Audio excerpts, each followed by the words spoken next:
우리 앞뒤 사람 눈을 쳐다보면서 눈으로 말해요. 눈으로 말해요. 사랑을 축복합니다. 눈을 내리 깔면서 인사하지 마시고, 예, 존경하는, 사랑하는 그런 마음으로 눈과 눈으로 교감하시면 좋겠습니다. 시편 103편은 다윗의 시입니다. 그가 이렇게 1절에서 시작합니다. 내 영혼아 여호와를 송축하라.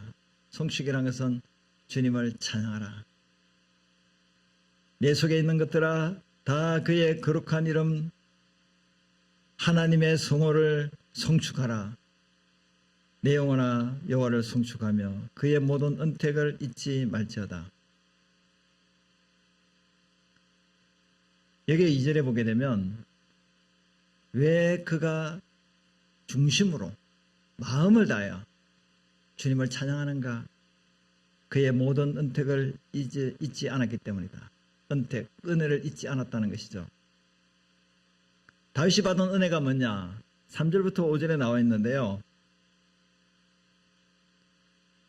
주님께서 다윗의 모든 죄악을 사하시고 모든 병을 고치시고 그가 생명의 위협 가운데 파멸, 즉 웅덩이에 빠지고 또 죽음의 직전에 놓여 있음에도 불구하고 거기서 속량 구원해 주시고 그것뿐만 아니라 인자와 긍휼로 그를 둘러 보호해 주시고 좋은 것으로 소원을 만족해 하시고 그의 청춘을 독수리가 새 힘을 얻어서 높은 그 첫 창공을 향하여 올라가는 것처럼 새 힘을 얻도록 그렇게 해 주셨기 때문에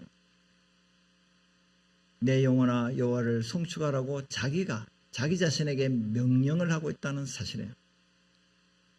한번 따라하겠습니다. 우리에게도 찬양할 이유가 있다. 오늘 주님을 찬양할 이유가 있기 때문에 거룩한 주일 이날 이 시간에 이 예배 자리에 나오신 줄로 믿습니다. 다윗의 일생을 잠깐 이렇게 살펴보면 다윗은 목동이었습니다. 이새의 8명의 아들 중에 막내였어요. 사울왕이 이제 제거될 때 사무엘이 그 이새의 집에 그 한 아들에게 기름 부음을 왔을 때 첫 번째 아들, 두 번째 아들이 지났는데 7번째 아들까지 집안에 있었는데 마지막 막내 다윗은 목동으로 양념을 치고 있었습니다. 그만큼 다윗은 집안에서도 별 볼 일 없는 그런 아들이었습니다. 7명의 아들은 다 집에 있는데 다윗만 홀로 아마 순분이 돼서 그런지 모르겠지만 양을 치는 그런 목동이었습니다. 근데 어느 날 블레셋의 골리앗과 전투에서 싸움에서 다윗이 주의 이름으로 승리를 하게 됩니다. 그때부터 일락스타가 돼서 왕궁에 거하게 됩니다. 하지만 사울왕은 어둠의 영에 사로잡혔기 때문에 다윗을 죽이려고 했습니다. 그리고 계속해서 사울왕의 일생을 보게 되면 거의 다윗을 쫓아다니면서 다윗을 제거하는 일에 일등공신으로 그렇게 활동을 했습니다. 이런 위기 가운데서도 사울왕의 아들 요나단이 다윗을 도와주셔서 그 모든 위기에서 잘 벗어나게 되었고 결국에는 이스라엘의 왕이 되었던 것입니다.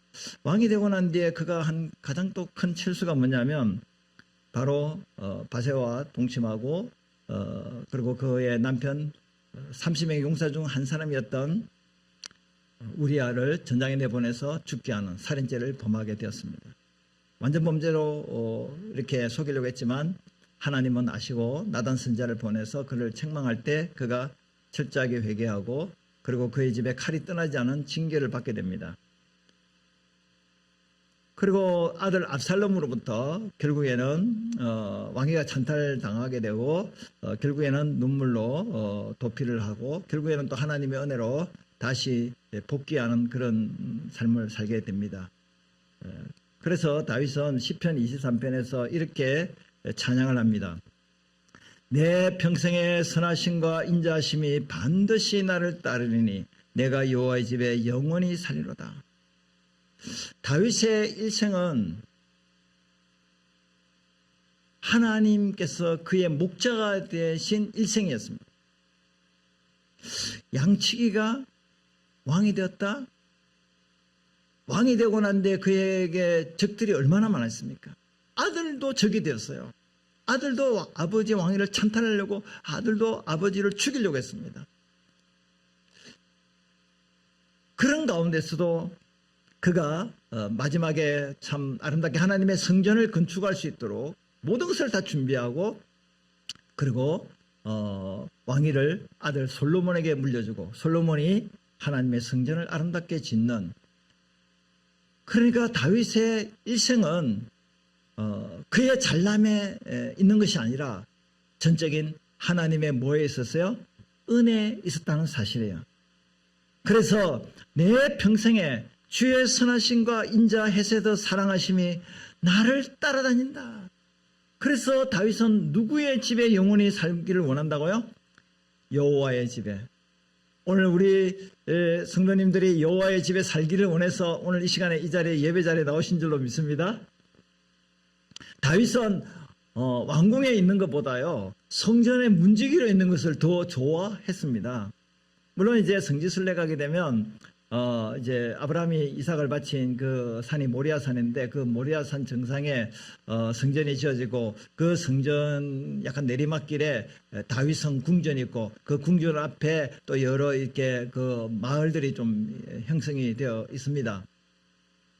근데 다윗은 그런 왕궁에 사는 것보다 하나님의 성전에서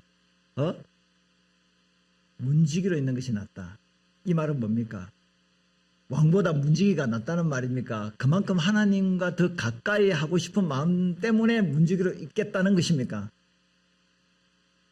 네. 왜 그랬을까? 그가 받은 은혜가 너무 많았기 때문에. 여러분, 우리가 찬양하는 삶을 사는 것은 자연스러운 그리스도인의 삶이에요. 왜 찬양을 못하는가?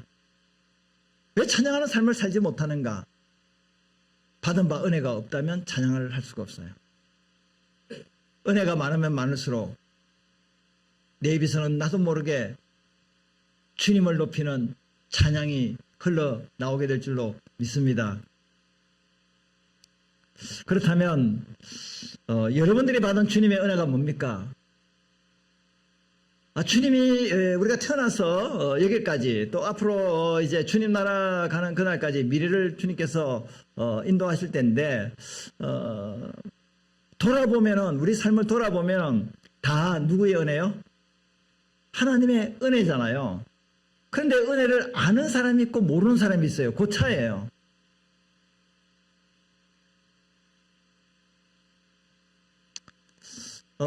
여기 차 집사님이 이제 상임이사로 이제 영광스럽게 영예롭게 퇴임을 하셔서 제가 축사를 하게 됐는데, 저는 차 집사님을 늘 이렇게 교회에서 이렇게 보고 식사도 하고 그 정도로 이제 차 집사님을 알았는데, 그 퇴임식에 가서 차 집사님을 다시 보게 되었습니다.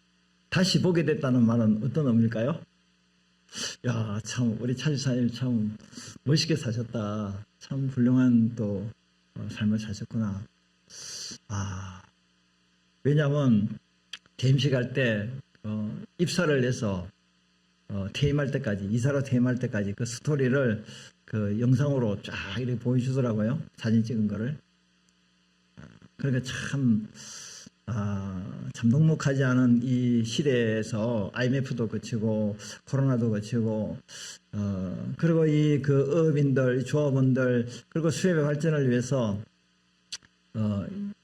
상임이사라는 것은 그냥 자리만 지키는 이사가 아니거든요. 이름만 이사가 아니고 활동하는 이사예요. 현장에 가서 그 참 조합원들 모아놓고 어업인들 모아놓고 수협의 발전을 위해서, 또 어업인들의 이익을 위해서 그 수많은 세월이 38년입니다. 영광스럽게 퇴임하시는 걸 보고 오늘 이제 그 헌금을, 예물을 올렸는데, 주님의 은혜에 감사합니다. 이 예물을 올려서 감동이 되었습니다. 할렐루야. 그러니까 우리가 이 살아오는 인생길이 내 힘으로 내가 잘나서 이렇게 영광스럽게 은퇴를 하게 된다, 퇴임을 하게 된다, 내가 이 자리에 앉게 되었다, 성공했다, 출세했다, 이런 것이 아니라 그런 여건과 환경이 만들어졌고 또 내 주변에 수많은 사람들이 있었기 때문에 가족도 있었고, 그죠? 예. 또 나의 노력과 나의 열심도 있었겠지만 이 모든 것들이 다 합력해서 정말 하나님이 역사하셨다. 이것을 깨닫는 사람이 있고 깨닫지 못하는 사람이 있다는 것이지 누구에게나 다 하나님의 은혜는 주어지는 줄로 믿습니다. 그래서 여러분들은 어떤 은혜를 받는지 사람들마다 다 다르겠죠. 공통점도 있겠고 다른 점도 있겠지만 저 같은 경우는 가장 큰 주님으로부터 받은 은혜가 뭐냐면 구원받은 은혜입니다. 내가 하나님의 자녀가 되었다. 그리고 자녀가 됐을 뿐만 아니라 소명, 콜링, 하나님이 나를 사명자로 부르셨다 하는 것이고, 그리고 에베네셀, 도움의 돌. 에베네셀 뜻이 도움의 돌이라는 것이에요. 사무엘이 블레셋과 전투에서, 이스라엘이 블레셋과 전투에서 승리하고 난 뒤에 승리를 기념하는 돌을 세우고 하나님이 여기까지 우리를 인도하셨다. 그래서 에베네셀이라는 말을 붙이게 된 것입니다. 그래서 하나님께서 정말 나는 그 그리스도인이 아니고 세상 세속에서 세속 종교를 가지고 태어난 사람인데 그럼에도 불구하고 하나님 나를 불러서 예수를 믿고 구원을 받게 하고, 그리고 또 그 은혜가 너무 크고 놀라워서 여기에 시편 116편 12절에 여호와께서 내게 주신 모든 은혜를 무수로 보답할고 구원의 은혜를 무수로 보답할고, 그래 내가 주를 위해서 사는 것이지. 소명을 받고, 그리고 살아오는 모든 과정에서 지금까지 삶의 발자취를 돌아보면 나의 발자취가 아니라 주님의 발자취였구나. 할렐루야. 에베네셀 하나님, 여기까지 인도하신 하나님, 앞으로도 인도하실 하나님. 그러니까 결국에는 제 인생의 모든 발자취가 한 걸음 한 걸음이 다 주님의 은혜의 발자취였다. 그렇게 고백할 수밖에 없었습니다. 여러분들도 그런 줄로 믿습니다. 오늘 이 자리에 와 앉아있다는 사실 자체가 은혜의 자리인 줄로 믿습니다. 이와 같은 주님의 인자하심이 크십니다. 주님의 공의와 인자가 있는데요. 주님의 공의는 주님은 의로우신 분이고 인자로우신 분이에요. 공의와 사랑이죠. 하나님의 공의는 뭐냐면 이스라엘 백성들이 애굽에서 종살이 할 때 압박받는 그들을 모세를 통하여 그들을 구원해 주셨잖아요. 애굽에 있는 재앙을 내리시고, 이것이 하나님의 공의예요. 그리고 하나님의 인자는 우리 8절부터 11절의 말씀을 제가 읽으면 8절에 여호와는 긍휼이 많으시고 은혜로우시며 노하기를 더디하시고 인자심이 풍부하시도다. 자주 경책 꾸짖거나 정죄하지 아니하시며 노를 영원히 품지 아니하시로다. 우리가 하나님 말씀대로 불순종하고 죄를 범하게 되면 하나님이 징계하시죠. 노하시죠. 하지만 항상 자주 하지 아니하시고 노를 하시고 징계하시지만 영원히 노를 품지 아니하시고 우리 죄를 따라 우리를 처벌하지 아니하시며 우리의 죄악을 따라 우리에게 그대로 갚지 아니하셨으니 이는 하늘이 땅에서 높은 같이 그를 경외하는 자에게 그의 인자심이 크심이로다. 동이 서에서 먼 것 같이 우리의 죄과를 우리에게서 멀리 옮기셨으며, 여러분 10절에 있는 말씀처럼 우리의 죄를 따라 우리의 죄악을 따라 하나님 우리를 처벌하셨다면 여기 나와 앉아 있을 수 있을까요? 없을까요? 없습니다. 우리의 죄를 따라 죄악을 따라 처벌하지 않으셨어요. 그게 하나님의 인자하심이에요. 하늘과 땅 차이. 그만큼 하나님의 인자심이 높다는 거예요. 크다는 거예요. 풍성하다는 겁니다. 이와 같이 하나님의 그 인자심으로 억압받는 이스라엘 백성들을 애굽의 재앙을 내리시고 출애굽시켜 주시고, 그들이 출애굽하고 난 뒤에 3개월 만에 이제 시내산에 도착했을 때 하나님의 십계명을 받는데 모세가 십계명을 받는데, 그때 이스라엘 백성들은 그 산 밑에서 뭐 했냐면 금송아지 우상을 섬기고 이것이 하나님이다라고 우상을 섬기게 되었습니다.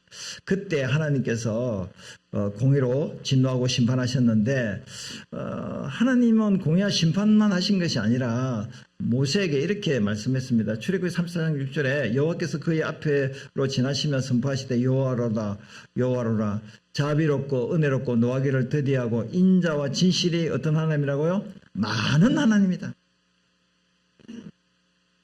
하나님이 우리가 불순종하고 우상숭배하고 죄를 범하면 공의를 행하시고 징계하고 심판하십니다. 하지만 자비와 은혜와 노하기를 더디하고 인자와 진실이 많은 하나님이다. 저는 이 성경 구절을 너무 좋아해요. 에레미야가 3장 22절 23절 우리가 같이 한번 읽도록 하겠습니다. 여호와의 인자와 긍휼이 무궁하심으로 우리가 진멸되지 아니함이니이다. 이것이 아침마다 새로우니 주의 성실하심이 크시도소이다. 아멘. 인자와 긍휼이 끝이 없다. 영원하다. 무궁하다는 거죠. 이스라엘 백성들이 출애굽하고 난 이후에 시내산에서 우상 숭배할 뿐만 아니라 광야를 지나서 적과 꿀이는 가나안 땅에 가서도 역시 금송아지 우상을 섬기고 결국에는 징계를 받고 그들이 아수르의 포로로 끌려가고 바빌론에 멸망해서 바빌론의 포로로 생활을 하게 됐습니다. 그러니까 이런 절망적인 상황에 있어도 예레미야가 뭐라고 했냐면 그래도 하나님의 인자, 헤세드, 사랑과 긍휼이 무궁하다. 이것이 아침마다 새로리 주의 성실이 크더라. 얼마나 성실하신 분이면 주의 인자와 긍휼을 오늘 아침 내일 아침 포로 생활을 하는 가운데서도 하나님의 인자와 긍휼이 계속됐다. 그래서 제가 이제 지난주 금요일 날 설교를 할 때 여러분들이 이렇게 반응해 주세요. 주의 인자심은 영원합니다. 이제 그렇게 인사를 하라고 제가 이렇게 했어요. 자빠져도 주의 인자심은 영원합니다. 그거 이제 반응하시라고요. 자빠져도 넘어져도 부도가 나도 병들어도 되는 일이 안 돼도 어려도 힘들어도 근데 현실적으로 어렵고 힘들면 주의 인자심은 영원하다라는 찬양을 하겠습니까? 하나님 왜 나만 미워해요? 예전에 저기 이제 경성주택에 있을 때 그 원진 빌라가 있어요. 예전에 지금도 있더라고요. 오래된 빌라인데 거기서 제가 이제 살 때 거기서 그 어떤 아들이 큰아들인가 둘째 아들인가 모르는 거예요. 엄마 왜 나만 미워해? 그 소리를 엄청나게 크게 했어요. 엄마 왜? 근데 베란다 나와가지고 막 그냥 동네 사람 다 듣게 막 엄마 왜 나만 미워해? 나만 미워해?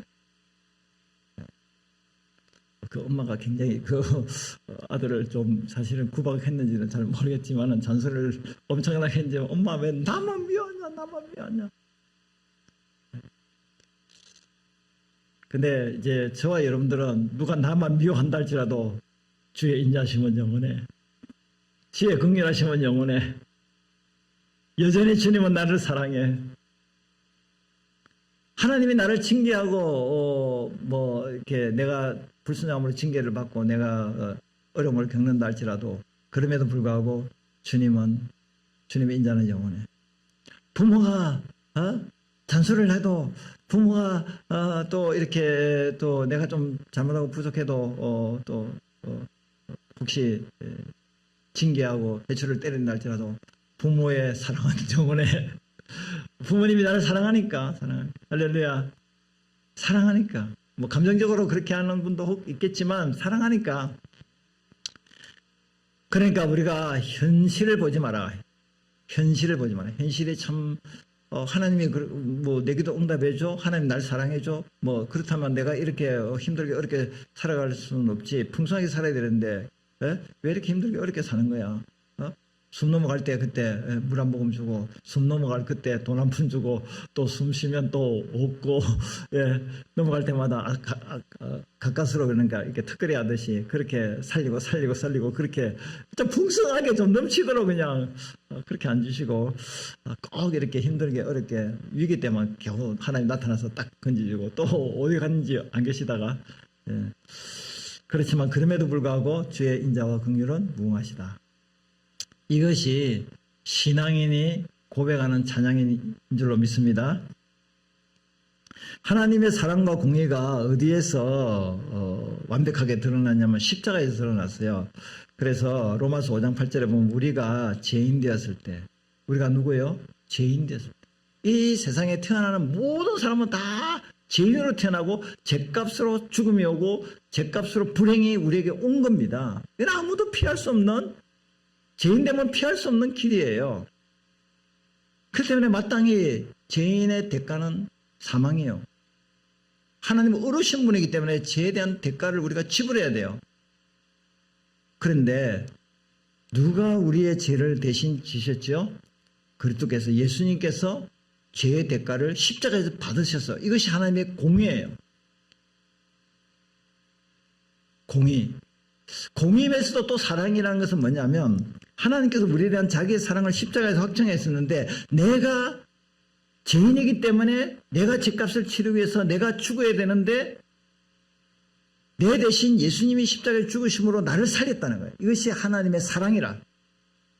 십자가는 하나님의 공의와 사랑이 같이 나타난 거예요. 공의와 사랑에서 무엇이 더 크나라고 말을 하는 것이 조금 어폐가 있기도 하지만, 그러나 하나님은 사랑의 하나님이 더 크다고 생각이 됩니다. 그러면 공의 속에도 사랑이 있다는 의미에서 그렇게 표현하고 싶습니다. 하나님은 사랑이 풍성하신 분이에요. 사랑이 풍성하신 분이에요. 그래서 주님의 긍휼이 영원하다는데 13절부터 16절에 보면요, 제가 그냥 읽겠습니다. 아버지가 자식을 긍휼 불쌍히 여긴 같이 여호와께서는 자기를 경외한 자를 긍휼히 여기시나니, 왜 주님이 우리를 긍휼히 여기시는가? 영원히 우리를 긍휼히 여기신가? 이유가 뭐냐? 이는 그가 우리의 뭘 아시기 때문이라고요? 체질을 아신다. 그 체질이 뭐냐면 우리가 단지 먼지뿐임을 기억하심이라. 인생은 그날이 풀과 같으며 그 영화가 들의 꽃과 같도다. 그것이 바람이 지나가면 없어지나니 그 있던 자리도 다시 알지 못하거니와.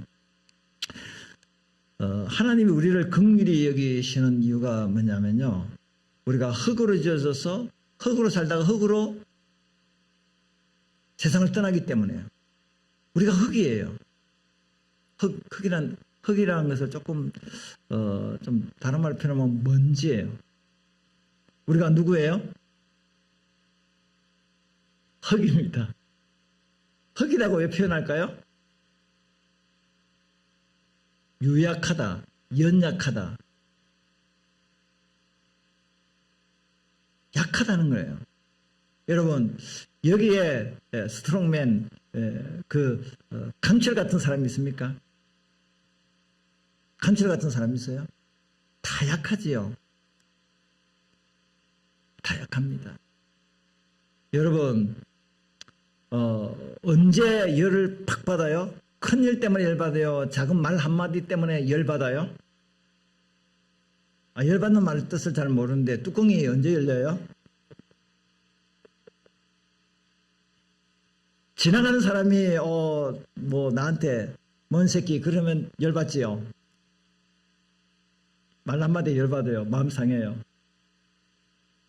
얼마나 연약합니까? 누가 뭔 소리 해도 걔는 지으라 열차는 간다 그러면 얼마나 좋겠습니까? 하도 요즘에 개들이 많이 돌아다녀서 마음이 상할 때가 굉장히 많잖아요. 억울한 일을 당할 때도 많고, 괜히 아무런 어떤 내가 잘못도 없는데 물리는 경우도 있거든요. 그럼에도 불구하고 참 미소를 지을 수 있으면 얼마나 좋겠나. 그럼에도 불구하고 미소를 지었으면 얼마나 좋겠나. 미소는 그냥 인간이 약하기 때문에. 작심삼일이잖아요. 왜 작심삼일이라는 말이 나왔을까요? 약하다는 거잖아요. 아니, 베드로가 신앙 고백을 해서 주님의 칭찬을 엄청나게 받았는데 돌아서서 주여 십자가 지지 마세요. 그때 예수님께서 사단아 내 뒤로 물러가라. 근데 이 베드로는 중심으로 절대 나는 예수님을 부인하지 않는다고 했거든요. 나중에 부인했잖아요. 근데 주님은 그걸 다 아셨어요. 부인할 줄. 그래서 베드로야, 네 믿음이 떨어지지 않기를 위해서 내가 기도하겠다라고 이야기를 했거든요. 그러니까 우리가 흙입니다. 강철이 아니에요.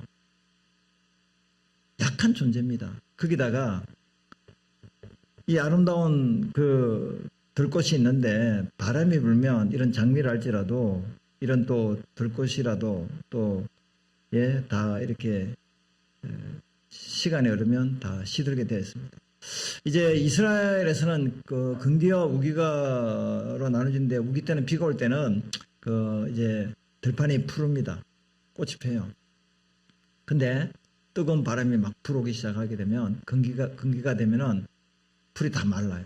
꽃도 다 시들어 떨어집니다. 그래서 베드로 사도는 이렇게 말씀하고 있습니다. 1장 24절 25절에 그러므로 모든 육체는 뭐와 같다고요? 풀과 같고 그 모든 영광은 뭐가 같아요? 풀의 꽃과 같으니 풀은 마르고 꽃은 떨어진다.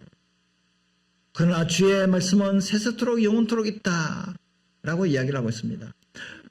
우리 육체는 풀과 같아요.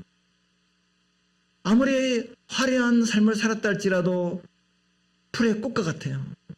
언젠가는 육체는 시들어지고 그 영광도 떨어지게 될 날이 올 겁니다. 유한한 인생. 하나님은 무한하시지만 우리는 유한한 인생이에요. 여러분 몇 세까지 살고 싶어요? 예. 재수 없으면 120세까지 살고 뭐 100세까지 산다. 재수 없으면 왜 그런 말이 나왔을까? 요양을 해서 코치를 끼워서 일어나지도 못하고 겨우 의식만 있어서 그냥 10년 20년 누워 계시는 분이 있기 때문에 재수 없으면 그렇게 오래 산다. 여러분 건강하게 100세까지 사시고 건강하게 120세까지 사시기를 축원합니다. 아멘 별로 안 하시네. 아니 건강하게 사시라고. 근데 건강하게 100세까지 살더라도 120세까지 산다 할지라도 인생은 유한한 인생. 풀의 꽃과 같은 아무리 빛과 찬란한 그런 어떤 자리에서 명예롭게 영광스럽게 그렇게 인생을 성공했다 할지라도 그 영광도 언젠가는 다 떨어지고 다 묻히게 됩니다. 다 잊어버리게 돼요. 그게 인생이에요. 왜 이런 말을 합니까? 우리가 너무 약하기 때문에 우리 인간의 세월이 무한한 하나님의 그 세계에 비해서 너무 짧은 세월을 살기 때문에 하나님의 긍휼하심이 없이는 우리가 살아갈 수 없다는 거예요.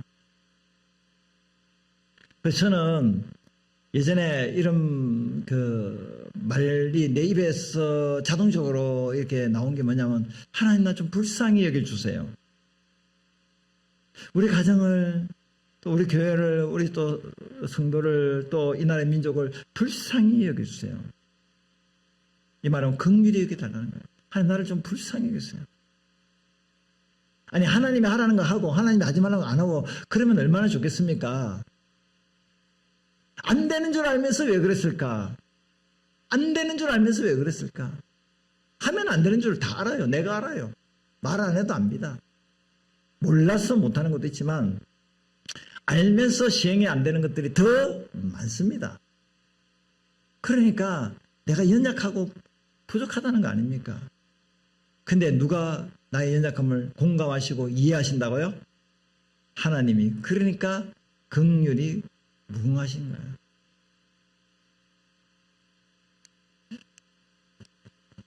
그 히브리서 4장 14, 16절에 보시면 그러므로 우리에게 큰 대제사장이 계시니 그 대제사장이 누구냐면 성천하시니 곧 하나님의 아들 예수시라. 우리가 믿는 도리를 굳게 잡을지어다. 우리에게 있는 대제사장은 우리 연약함을 동정하지 못하실 이가 아니요 동정하신다. 우리의 연약함을 누가 동정해 주신다고요? 예수님이 동정해 주세요. 우리 앞뒤에 손을 같이 하겠습니다. 예수님이 당신의 연약함을 동정해 주십니다.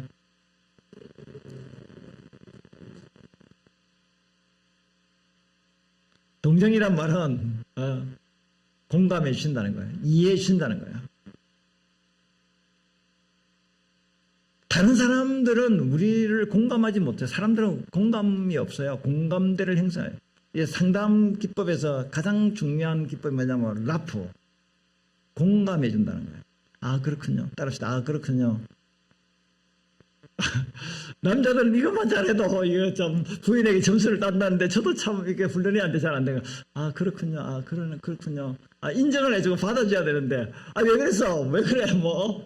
그게 뭐 힘들어? 그거 간단하게 해결할 수 있는데 공감이 아니고 해결책만 제시하니까 이 남자들의 특징이고 그냥 공감해 주면 됩니다. 부인의 한 말을 따라서 해주면서 아 그렇구나.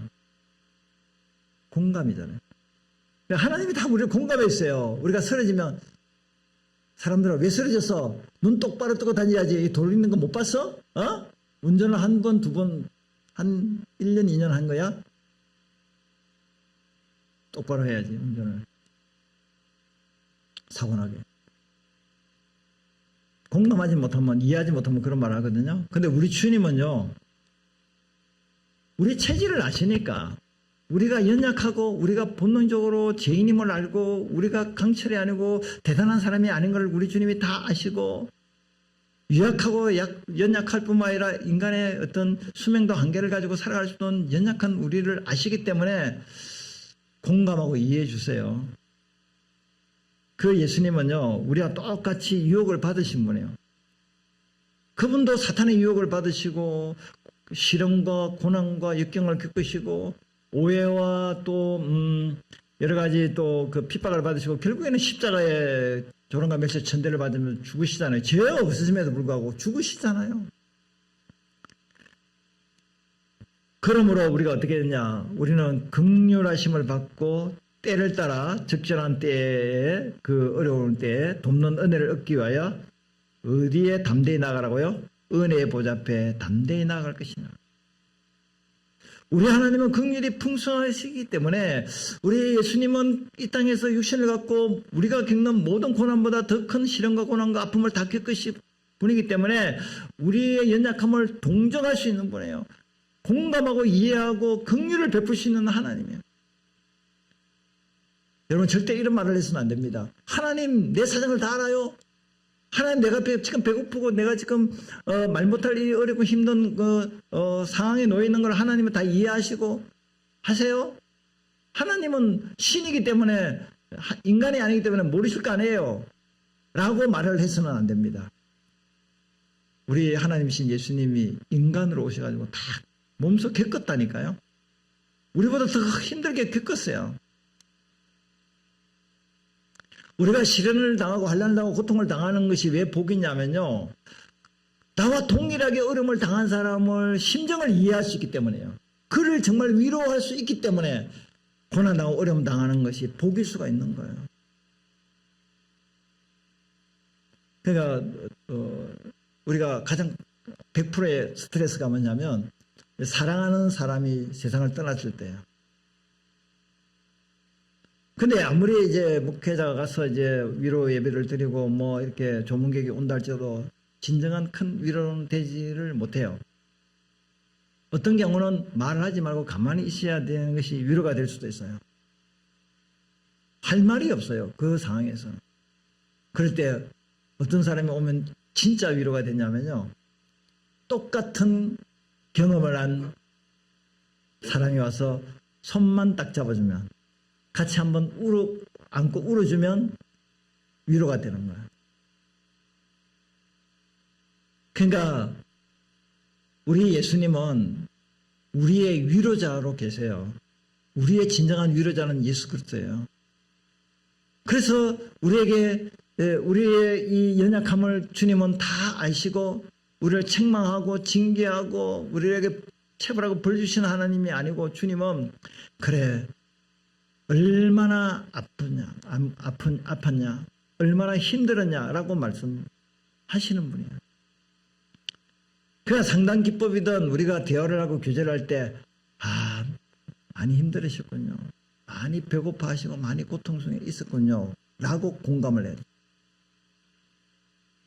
그렇기 때문에 은혜의 보좌 앞에 계속 나아가야 되는 거예요. 하나님 나를 불쌍히 여겨주세요. 그리고 적절한 때, 이 어려울 때 주여 돕는 은혜를 베풀으셔서 나를 이 연약한 자리에서 일으켜 세워주세요. 새 힘을 허락해 주세요. 독수리 날개 치면 저 높은 창공을 치솟아 올라갈 수 있도록 이 연약하고 나약하고 빈핍한 이 자리에서 영적으로나 육신적으로나 연약한 이 고통의 자리에서 나를 좀 새롭게 변화시켜 주세요. 라고 은혜 보좌 앞에 담대히 나가라. 여러분, 우리가 하나님 앞에 나가는 것은 머뭇거리거나 또 주저할 필요가 없습니다. 거침없이 은혜 보좌 앞에 바로 나갈 수가 있습니다. 바로. 그래서 담대히 나간다는 말은 뭐냐면 예수 그리스도를 믿는 저와 여러분들에게는 은혜 보좌가 열려져 있어요. 열려져 있다니까요. 그럼 어떻게 은혜 보좌 앞에 나갈 수 있겠는가? 기도입니다. 기도예요. 그래서 주님 앞에 나가서 주님은 우리의 친정 엄마요. 주님은 누구라고요? 친정 엄마한테는 무슨 말을 하죠?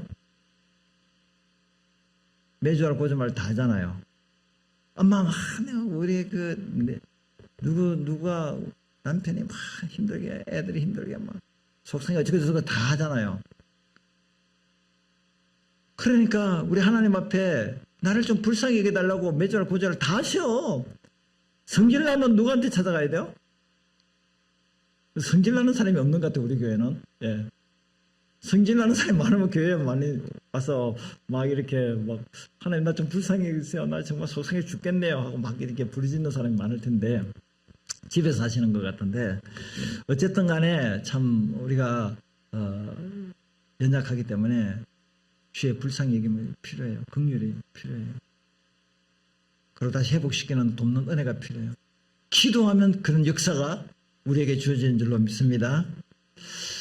이렇게 주님의 인자심은 영원한데 누구에게 영원하냐 하면 시편 우리가 본문 읽은 103편 17절 19절 하면 주의 인자하심 자기를 경외하는 자에게 영원부터 영원까지 이르며 그의 의는 자손의 자손에게 이르리니 18절에 곧 그의 언약을 지키고 그의 법도를 기억하여 행하는 자에게로다.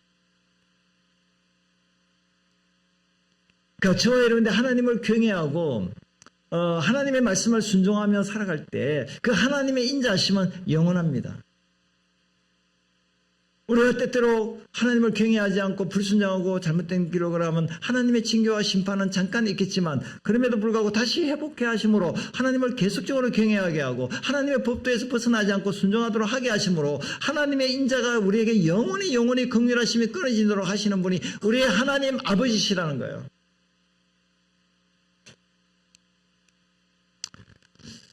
우리는 연약하고 유한하지만 우리를 향한 주님을 경외하고 순종하는 우리를 향한 주님의 인자와 긍휼은 영원하다.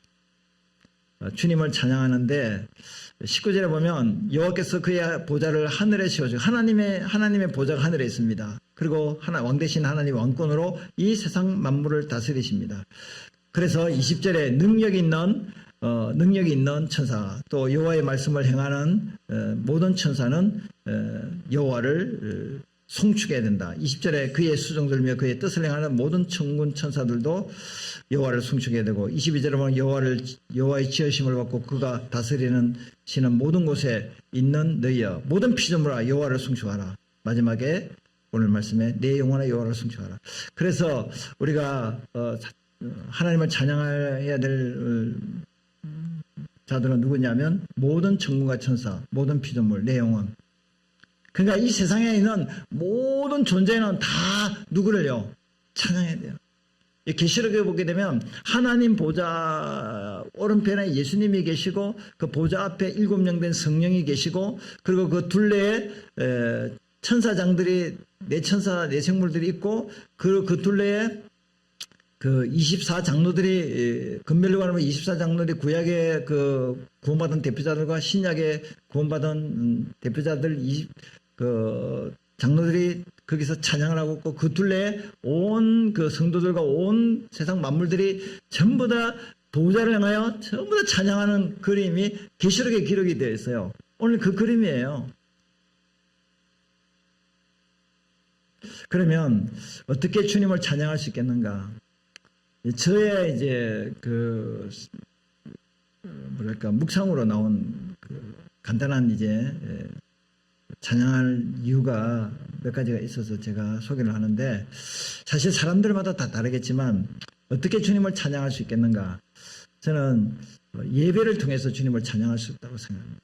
오늘 시간에 이 자리에 나온 것은 주님을 찬양하기 위해서 나온 줄로 믿습니다. 예배자의 삶을 사는 게 주님을 찬양합니다. 그래서 가정에서도 예배하고 교회에서도 예배하고 하여간 무슨 일을 하든지 간에 예배가 우선되는 삶. 예배라는 것은 가장 가치 있는 것을 그분께 드리는 게 예배잖아요. 하나님이 내 인생의 최고의 가치 있는 분입니다. 그것이 예배예요. 그리고 매일 주님의 은혜를 기억하고 찬양할 뿐만 아니라 하나님 감사합니다. 저는 다른 헌금도 필요하겠지만 감사 헌금이 더 많아지면 좋겠어요. 하나님 이래서 감사합니다. 저래서 감사합니다. 감사로 제사 드리는 자는, 감사로 제사를 드리는 자는 그의 영광 보리라. 그러니까 항상 내 입에서 감사의 찬양을 드려야 돼요. 감사의 제사를 드려야 돼요. 하나님 감사합니다. 아침에 눈 딱 뜨는 순간에 하나님, 밥 먹는 순간에, 직장 가서, 퇴근해서, 잠잘 때,